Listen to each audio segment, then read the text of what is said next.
মাননীয় স্পিকার, আমি কয়েকটি নোটিশ নাই আপনার কাছে?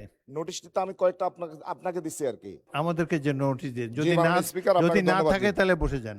জি, তা আপনি তো এর আগে অনুরোধ করেছিলেন যে পার্টিকুলার ডের জন্য সিঙ্গেল একটা নোটিশ সাবমিট হবে।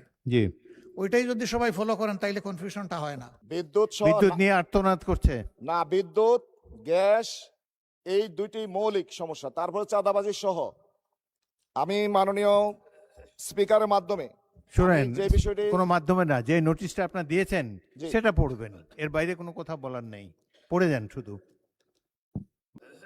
এখানে আমি যে বিষয়টি কথা বলছি সেটা হচ্ছে আমাদের নাগরিক সুবিধা থেকে বঞ্চিত হয়ে বিশেষ করে গ্যাস, বিদ্যুৎ এবং জলাবদ্ধতা, এই কয়েকটি মৌলিক সমস্যা নিয়ে আমি কথা বলছিলাম। শুনেন মাননীয় সদস্য, আপনার যে সমস্যা সেই সম্পর্কে মন্ত্রণালয় আপনাকে জবাব দেবে, সুতরাং যেটা উত্থাপন করছেন সেটাই বলেন। অন্যগুলা বললে, আপনি অন্য মন্ত্রণালয়ের কথা বললে তো হবে না।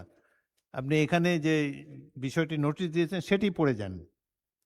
জি, আমাদেরকে যে নোটিশ দিয়ে, যদি না মাননীয় স্পিকার, আপনাকে যদি না ধন্যবাদ। থাকে তাহলে বসে যান। জি, জি, মাননীয় বিরোধী দলের নেতা। এখানে শুধু কামাল হোসেন সাহেব না, আরো অনেকেই দেখতেছি মাল্টিপল নোটিশ দিয়েছে। তা আপনি তো এর আগে অনুরোধ করেছিলেন যে পার্টিকুলার ডের জন্য সিঙ্গেল একটা নোটিশ সাবমিট হবে। জি, ওইটাই যদি সবাই ফলো করেন তাইলে কনফিউশনটা হয় না। এখন সম্ভবত আস্থার জায়গা থেকে ওনারা সমস্যায় ভুগেন যে কোনটা দিলে কোনটা গ্রহণ হয়, আবার কোনটা পড়ে যায়।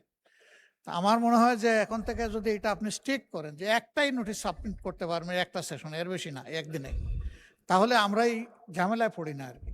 ধন্যবাদ। ওনারাও বিব্রত হন না, যারা গিয়ে এটা বলতেছেন একটার জায়গায় আরেকটা বলতেছেন, অনেকেই দেখতেছি এটা করছেন। এটা মনে হয় স্ট্রিক্ট করা দরকার মাননীয় স্পিকার। ধন্যবাদ আপনাকে। ধন্যবাদ বিরোধী দলের নেতা।